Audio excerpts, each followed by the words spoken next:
Assalamu alaikum. Welcome to my YouTube channel, and in today's class we are going to talk about past perfect continuous tense.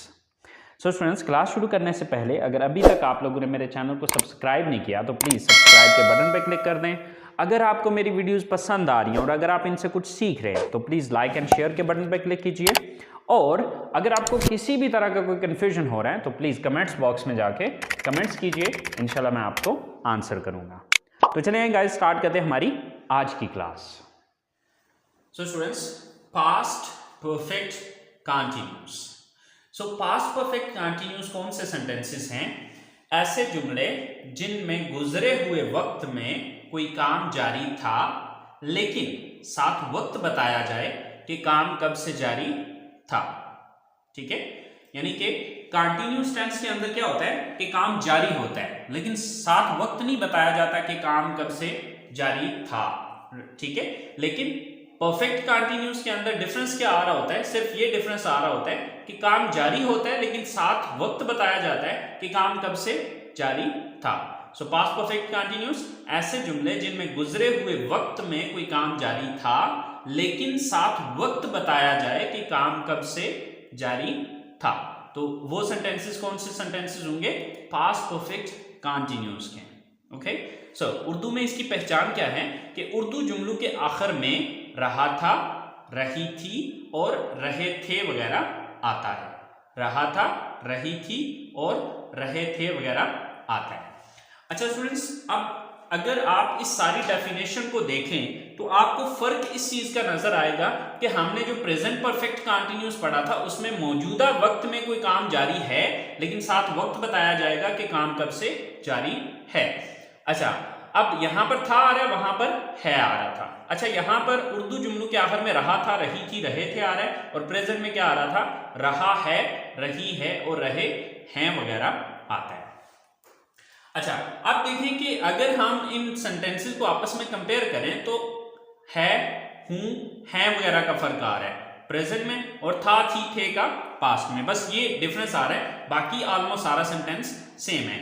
इसी तरह से जब हम English में इसकी structure को देखते हैं तो आपको सिर्फ एक चेंज नजर आएगा और वो चेंज ये है कि इसकी स्ट्रक्चर है subject plus had been plus first form with ING plus object plus since और फॉर प्लस टाइम। राइट? अच्छा, अब यहां पर ये चीज आपने समझनी है कि देखिए हम प्रेजेंट के अंदर क्या यूज कर रहे थे? हैज बीन और हैव बीन। ठीक है, क्योंकि वो प्रेजेंट था। अब जब हम इसको पास्ट में कन्वर्ट करते हैं तो पास्ट में हम हैज और हैव की सेकंड फॉर्म यूज कर रहे हैं, हैड। ठीक है, सिर्फ ये डिफरेंस आ रहा है, इसके अलावा इन सेंटेंसेस के अंदर कोई चेंज नहीं आ रहा। अगर आप प्रेजेंट परफेक्ट कंटीन्यूअस के सेंटेंसेस को समझ गए हैं तो पास्ट परफेक्ट कंटीन्यूअस में सिर्फ आपको ये वाला चेंज नजर आएगा और बाकी सारे का सारा सेंटेंस वही है। Okay, so subject plus had been plus first form with ING plus object plus since और फॉर प्लस टाइम, ये हमारी पास्ट परफेक्ट कंटीन्यूअस की स्ट्रक्चर है। तो चलें हमने कुछ सेंटेंसेस लिखे हैं, इनको इंग्लिश में ट्रांसलेट करके देखते हैं। लोग सुबह से पार्क में आ रहे थे। Right? So first of all subject, तो सब्जेक्ट कौन है? लोग, people.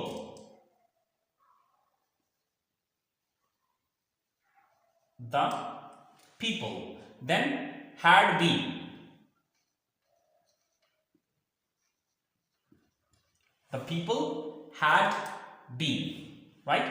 Now we have to look at the verb and we have to use the verb in ing form. Okay, so what is the verb here? आना, आ रहे थे। so verb क्या है यहां पर? आना। तो आना की इंग्लिश क्या है? come. so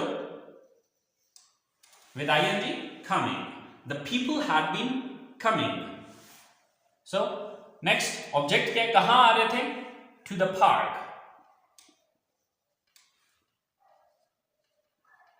The people had been coming to the park. के लोग पार्क में आ रहे थे सुबह से। अब चूंकि सुबह जो है ये वक्त का नाम है तो यहां पर सिंस या फॉर में से कोई एक चूज करना है तो यहां पर डेफिनेटली सिंस आएगा। ठीक है, सिंस, देन सुबह, since morning. So the people had been coming to the park since morning. कि लोग सुबह से पार्क में आ रहे थे। नेक्स्ट सेंटेंस है बच्चा 2 घंटे से रो रहा था। So who is the subject here? बच्चा, the child, the child. Then had been, the child had been. What is the verb here? काम कौन सा हो रहा है? वर्ब क्या है यहाँ पे? रोना। तो रोना की इंग्लिश वीप भी होती है और क्राई भी होती है, तो दोनों में से जो आपको बेहतर लगे। सो वीपिंग और क्राइंग, आप इन दोनों में से कोई एक चूज करेंगे, ठीक है। ये बीच में स्लैश इसीलिए दिया है कि इसका मतलब होता है या तो वीपिंग लगाएं या फिर क्राइंग लगाएं। Okay, the child had been weeping और the child had been crying. 2 घंटे से, अब चूंकि सिंस या फार में से कोई एक चीज लगानी है, ठीक है, तो अब सिंस या फार में से कोई एक चीज लगेगी, तो 2 घंटे वक्त की तादाद है, तो तादाद के लिए हम फॉर का वर्ड यूज करते हैं। For the child had been weeping for, या the child had been crying for कितने घंटों से? 2 घंटों से। For 2 hours. So the child had been weeping for 2 hours, या the child had been crying for 2 hours, right? Last sentence है हमारे पास कि लड़की 3 दिन से दवाई पी रही थी या दवाई ले रही थी। So who is the subject? लड़की, the girl, the girl. Then had been, the girl had been क्या कर रही थी? वर्ब क्या है यहाँ पे? पीना या लेना, दवाई लेना। तो लेना के लिए हम जो इंग्लिश वर्ड यूज करते हैं, या दवाई लेना के लिए टेक, तो टेक की आईएनजी फॉर्म होगी taking. So the girl had been taking, क्या चीज ले रही थी? ऑब्जेक्ट क्या है? Medicine. So the girl had been taking medicine. कब से ले रही थी? 3 दिन से। तो आप चूंकि सिंस या फॉर में से कुछ चूज करना है, तो 3 दिन वक्त की तादाद है, तो यहां पर फॉर आएगा। So the girl had been taking medicine for कितने दिन से? 3 दिन से, यानी कि अब टाइम का जिक्र आएगा। So for 3 days. So the girl had been taking medicine for 3 days. कि लड़की 3 दिन से मेडिसिन पी रही थी या ले रही थी। So students, this is the main thing. If you understand the structure, then it is very easy to make the sentences if you have the vocabulary. अगर आपके पास vocabulary हो तो इस structure को follow करते हुए thousands of sentences आप खुद से बना सकते हैं। I hope आपको positive sentences की समझ आ गई होगी। तो चले आए, अब हम बात करते हैं इसके negative sentences की। अच्छा, negative sentences के लिए मैंने आपको एक फॉर्मूला बताया था कि अगर हमारे पास किसी सेंटेंस के अंदर 2 या 2 से ज्यादा हेल्पिंग वर्ब आ रहे हों, तो आपने उसका नेगेटिव बनाने के लिए पहले हेल्पिंग वर्ब के बाद नॉट लगाना है। तो अगर आप यहां पर इन सेंटेंसेस के अंदर हेल्पिंग वर्ब देखें तो 2 हेल्पिंग वर्ब है, एक हैड है, दूसरा बीन है। तो इस सेंटेंस के अंदर 2 हेल्पिंग वर्ब आ रहे हैं। तो अब हम क्या करेंगे कि अपने फर्स्ट हेल्पिंग वर्ब के बाद नॉट लगाएंगे, यानी कि हैड के बाद नॉट लगा देंगे। तो हमारा सेंटेंस क्या बनेगा, या स्ट्रक्चर क्या बनेगी? Subject plus had not been plus first form with ING plus object plus since और फॉर प्लस टाइम, राइट? तो कोई बड़ा तीर नहीं हम मार रहे, सिर्फ और सिर्फ इतना कर रहे हैं कि हैड के बाद नॉट को इंक्रीज कर रहे हैं या नॉट का इजाफा कर रहे हैं, दैट्स इट। इसके अलावा इसमें नेगेटिव सेंटेंसेस में कोई बड़ा चेंज नहीं है या कोई लंबी चौड़ी कहानी नहीं है। तो चलिए देखते हैं इसके नेगेटिव सेंटेंसेस को। सो स्टूडेंट्स, नेगेटिव सेंटेंसेस के लिए जो हमारी स्ट्रक्चर है वो है सबसे पहले subject, then had not been plus first form with ING plus object plus since और फॉर प्लस टाइम। तो अगर आप पॉजिटिव और नेगेटिव सेंटेंस की स्ट्रक्चर को देखें तो आपको जो चेंज नजर आएगा या इंक्रीजमेंट नजर आएगी वो सिर्फ नॉट की नजर आएगी। ओके, तो यहां पर नॉट क्यों लगाया है वो मैं पीछे ऑलरेडी आपको बता चुका हूं कि हमारे फर्स्ट हेल्पिंग वर्ब के बाद हम नॉट का इंक्रीजमेंट करते हैं। तो चलें देखते हैं, 3 सेंटेंसेस हमने लिखे जिसमें हमारा सबसे पहला सेंटेंस है कि मजदूर 4 दिन से काम पर नहीं आ रहे थे। सो यहां पर सब्जेक्ट कौन है? मजदूर, the workers.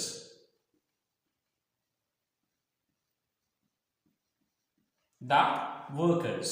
Then had not been,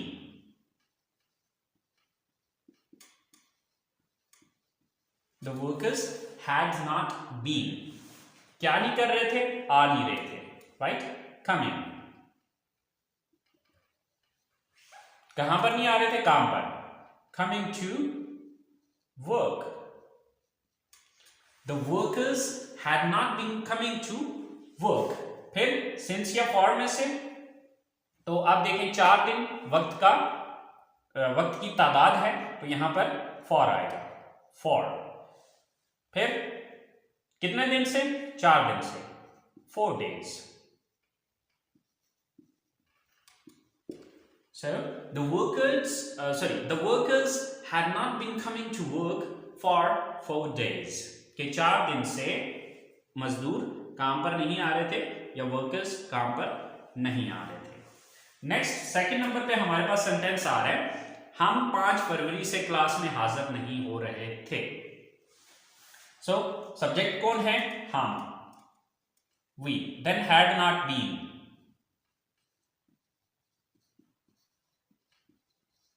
then verb क्या है यहां पर? हाजिर होना। तो हाजिर होना की इंग्लिश होती है attend.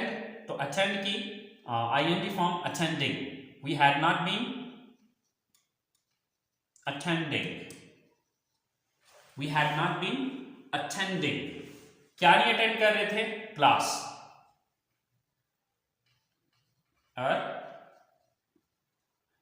Class, we had not been attending a class. अब यहां पर सिंस या फॉर में से कोई एक चूज करना है, तो यहां पर देखें वक्त का नाम है या तादाद है, तो 5 फरवरी से ये वक्त का नाम है, तो यहां पर सिंस का यूज होगा। So we had not been attending our class since, कब से? 5 फरवरी, सिंस 5 या 5th of February। Okay, so we had not been attending our class since 5th of February। कि हम 5 फरवरी से अपनी क्लास अटेंड नहीं कर रहे थे या अपनी क्लास में हाजिर नहीं हो रहे थे।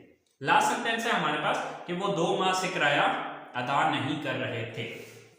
So who is the subject here? वो। तो वो चूंकि वो ज्यादा है तो they. Then had not been,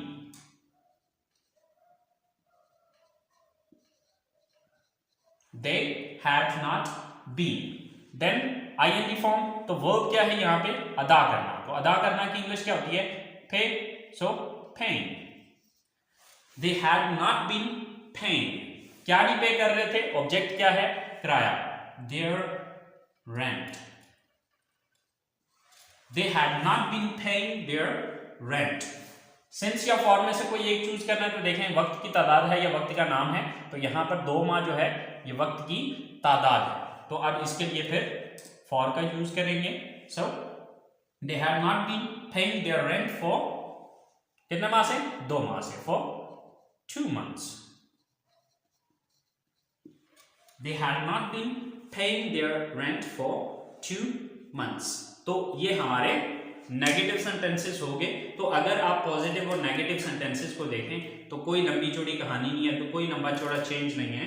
अगर आपको पॉजिटिव सेंटेंसेस बनाना आते हैं तो नेगेटिव के लिए आपने हैड के बाद नॉट लगा देना है। अच्छा, अब यहां पर दा के हवाले से भी आपने ये चीज जहन में रखनी है कि इसके हवाले से आपने परेशान नहीं होना कि यार दा क्यों सर ने लगा दिया। ठीक है, यहां पर ये चीज याद रखिएगा कि दा के असल में ऑलमोस्ट 13 रूल्स हैं जो कि मैं शॉर्टली नहीं बता सकता। इसके लिए मैं इंशाल्लाह पार्ट्स ऑफ स्पीच के लेक्चर्स में एक स्पेसिफिक क्लास बनाऊंगा जिसके अंदर दा के मैं जो भी रूल्स हैं वो सारे इंशाल्लाह आपको गाइड करूंगा। ठीक है, इसलिए अगर आप दा के वाले से कंफ्यूज हो रहे हैं तो प्लीज कंफ्यूज मत हूं। अगर आप ना भी यूज करें, आप सिंपली वर्कर्स से भी स्टार्ट ले लेते हैं तो कोई बात नहीं, चल जाएगा, ठीक है। लेकिन ग्रामेटिकली थोड़ा सा मिस्टेक होती है, बट डजंट मैटर, कोई इतना बड़ा इशू नहीं है। इंशाल्लाह इसके हवाले से मैं आपको नेक्स्ट गाइड करूंगा, क्योंकि बहुत से स्टूडेंट्स दा के यूज के हवाले से कमेंट्स में क्वेश्चन करते रहते हैं, तो मैं उन्हें बार बार यही चीज़ बता रहा हूँ कि अभी आप इसके हवाले से परेशान ना हो, लेकिन इंशाल्लाह इसके हवाले से मैं अलग से एक वीडियो बनाऊंगा, ठीक है। अच्छा, अब हम आते हैं इसकी तीसरी टाइप की तरफ, और हमारी तीसरी टाइप है इंट्रोगेटिव सेंटेंसेस। तीसरी टाइप क्या है हमारी? इंट्रोगेटिव सेंटेंसेस, यानी कि सवालिया जुमले। तो सवालिया जुमले बनाने का तरीकाकार बहुत आसान है। वो आसान किस सेंस में? क्योंकि आपको मैंने एक रूल बताया हुआ है कि जिस बंदे को नेगेटिव सेंटेंस बनाना आता है उसके लिए इंट्रोगेटिव सेंटेंसेस बनाना कोई प्रॉब्लम नहीं है। क्यों प्रॉब्लम नहीं है? क्योंकि मैंने आपको ये चीज बताई थी कि जब भी आप किसी सेंटेंस का नेगेटिव बनाते हैं तो ये चीज देख लें कि आपने नेगेटिव बनाते हुए किस लफ्ज के बाद नॉट लगाया था। जिस भी लफ्ज के बाद नॉट लगाया था उस लफ्ज को उठा के सेंटेंस के शुरू में ले जाएं, वो इंट्रोगेटिव बन जाएगा। तो यहां पर हमने नॉट किसके बाद लगाया था? हैड के बाद। तो इसका मतलब है इसी हैड को उठा के हमने यहां पर ले आना है, तो ये हमारा इंट्रोगेटिव सेंटेंस बन जाएगा या सवालिया जुमला बन जाएगा। तो चलें देखते हैं अपने इंट्रोगेटिव सेंटेंसेस को। So students, past perfect continuous के इंट्रोगेटिव सेंटेंसेस की जो स्ट्रक्चर है वो है had plus subject plus been plus first form with ING plus object plus since और for plus time, and at the end there is a question mark, right. तो यहां पर अगर आप पॉजिटिव सेंटेंस को देखें तो पॉजिटिव और इंट्रोगेटिव के अंदर फर्क इतना है कि पॉजिटिव सेंटेंसेस के अंदर हैड यहां पर आ रहा था और इंट्रोगेटिव में हमने यहां से उठा के इस हैड को यहां पर ले आए, ठीक है। सिर्फ ये चेंज है यहां पे। तो चलें 3 सेंटेंसेस मैंने लिखे हैं और इनको हम इंग्लिश में ट्रांसलेट करके देखते हैं। तो हमारा सबसे पहला सेंटेंस है, क्या वो 6 माह से इंग्लिश सीखने की कोशिश कर रही थी, right. So first of all had, okay, then subject कौन है? वो एक लड़की है, so had she, then been, then वो क्या यहां पर कोशिश करना। अच्छा, यहां पर सीखना भी वर्ब है और कोशिश करना भी वर्ब है।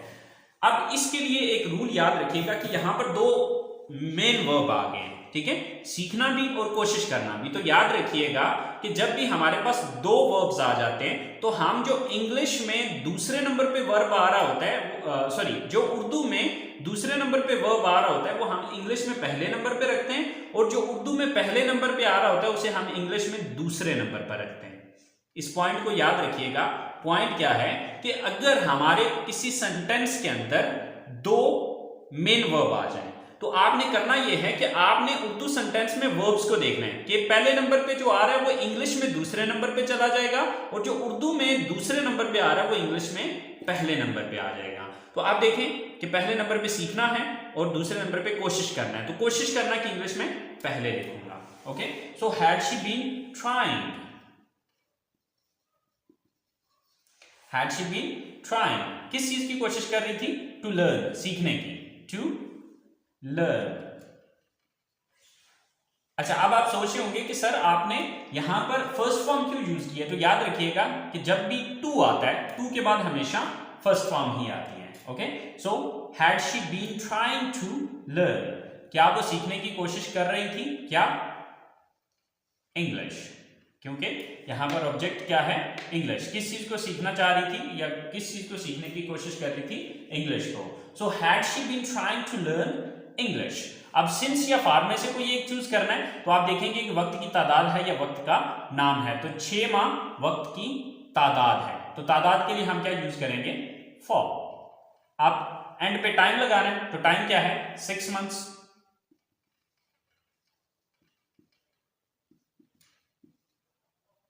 Question mark. Had she been trying to learn English for 6 months, कि क्या वो 6 माह से इंग्लिश सीखने की कोशिश कर रही थी। नेक्स्ट सेंटेंस है हमारे पास, वो क्यों 1 हफ्ते से आपकी दुकान पर आ रहे थे। हमारे पास सबसे पहले आपने ये चीज याद रखनी है कि यहां पर इस सेंटेंस के अंदर हमारे पास क्वेश्चन वर्ड आ गया, व्हाई। तो आपको पता है कि जब भी किसी सेंटेंस के अंदर क्वेश्चन वर्ड आता है तो हम करते ये हैं कि हमारा जो भी सिंपल इंट्रोगेटिव की स्ट्रक्चर है उसके शुरू में हम क्वेश्चन वर्ड लगाते हैं। तो इसका मतलब ये हुआ कि सबसे पहले हम क्वेश्चन वर्ड लगाएंगे, उसके बाद ये स्ट्रक्चर अप्लाई करेंगे। तो हमारे पास क्वेश्चन वर्ड क्या है? क्यों। तो क्यों की इंग्लिश क्या है? Why. Then had, why had. अब सब्जेक्ट क्या है? वो। तो वो आ रहे थे, तो इसका मतलब है वो ज्यादा है, तो they. Why had they. Then been, why had they been. अब वर्ब क्या है? दुकान पर आना। तो आना की इंग्लिश क्या है? कम। तो कम की इंग्लिश आईएनजी फॉर्म क्या होगी? Coming. Why had they been coming. कहां पर आ रहे? योर आपकी दुकान पर। To your shop. Why had they been coming to your shop? वो आपकी दुकान पर क्यों आ रहे हैं?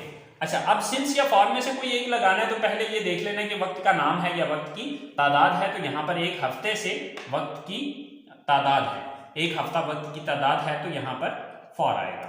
ठीक है, उसके बाद हम टाइम लगाएंगे। टाइम क्या है? एक हफ्ते से, for 1 week. So why had they been coming to your shop for 1 week? कि वो एक हफ्ते से आपकी दुकान पर क्यों आ रहे थे। लास्ट सेंटेंस है हमारे पास कि आसिम 4 हफ्तों से कहां जा रहा था। Subject first of all had, then subject कौन है? Asim. Had Asim. Then been, then verb क्या है यहां पर? जाना, जा रहा था, राइट। सॉरी, इस क्वेश्चन के अंदर अगर आप देखें तो यहां पर भी एक क्वेश्चन वर्ड आ रहा है, कहां। आई थिंक इंग्लिश वेयर होती है, क्या हो गया है? So where had Asim been. Then verb क्या है? जाना। सो जाना की इंग्लिश क्या है? गो। तो इसकी आईएनजी फॉर्म गोइंग आएगी। So where had Asim been going. अब कहां जाने की बात हो रही है? ये तो हो गया। अब इसके बाद हमने ये देखना है कि अब चूंकि यहां पर ऑब्जेक्ट नहीं है, ठीक है। अच्छा, इसके बाद सिंस या फॉर में से कोई, अच्छा ये चीज याद रखिएगा कि ये ब्लैंक हम क्यों छोड़ते हैं? ब्लैंक इसलिए छोड़ते हैं कि अगर हमारे पास ऑब्जेक्ट आए तो हम लिख देंगे, अगर नहीं आए तो इस ब्लैंक को जो है खाली छोड़ देंगे। तो अब चूंकि इस सेंटेंस के अंदर ऑब्जेक्ट है ही नहीं है, तो इसलिए मैं यहां पर कुछ भी नहीं लगा रहा, सीधा सिंस या फॉर पे जा रहा हूं, ठीक है। तो यहां पर सिंस आएगा या फॉर आएगा, तो चूंकि वक्त की तादाद है यहां पे, तो फॉर आएगा। Okay, so where had Asim been going for. कितने हफ्तों से? 4 हफ्तों से। For 4 weeks. So where had Asim been going for 4 weeks. के आसिम 4 हफ्तों से कहां जा रहा था। सो स्टूडेंट्स, ये हमारे पास्ट परफेक्ट कंटीन्यूअस के इंट्रोगेटिव सेंटेंसेस हैं। आई होप सो आपको समझ आ गई होगी। सो स्टूडेंट्स, अगर आपको सिंस या फॉर के यूज के हवाले से बात समझ में नहीं आई तो आप लोग प्लीज प्रेजेंट परफेक्ट कंटीन्यूअस की क्लास को अटेंड करें, उसमें मैंने इसको डिटेल से बताया हुआ है। और आप में से जो भी स्टूडेंट फर्स्ट टाइम मेरी वीडियो ये देख रहे हैं, तो प्लीज आपसे रिक्वेस्ट है कि शायद यहाँ पर एग्जैक्टली अच्छे से आपको ये बात समझ में ना आए, या कुछ रूल्स जो कि मैं आपको बता रहा होता हूँ वो शायद सही से समझ में ना आए, तो आपके लिए बेस्ट ये रहेगा कि आप क्लास 1 से स्टार्ट करें।